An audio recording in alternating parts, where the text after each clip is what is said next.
we're gonna make a nice Zeppole. So I took some pizza dough and I left it in this bowl here.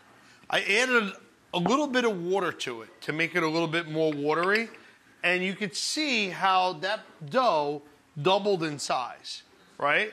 And this is how we're gonna make a nice Zeppole. So I'm gonna take a little bit, right? AKA fried dough. Okay. And then we're gonna just put this here. This is, I have a little water pot, so you take it, and then you drop it into the hot fat. Okay? Bada bing, bada boom.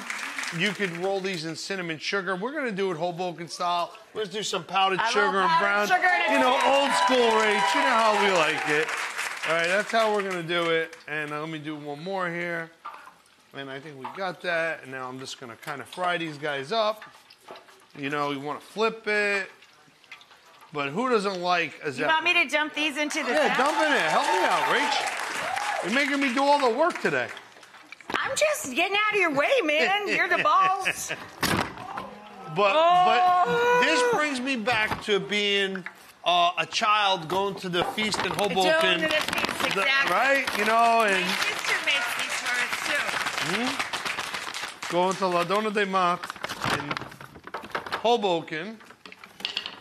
And then you got a beautiful Zeppole. Oh. Now I got one other thing, Rach, right? All right. Now, when you go to eat a Zeppole over here, right? Yeah. You gotta do the 3-point squat, because if you eat it here, it's gonna go over your shirt. You gotta do this. Oh, the Hoboken Zeppole, baby.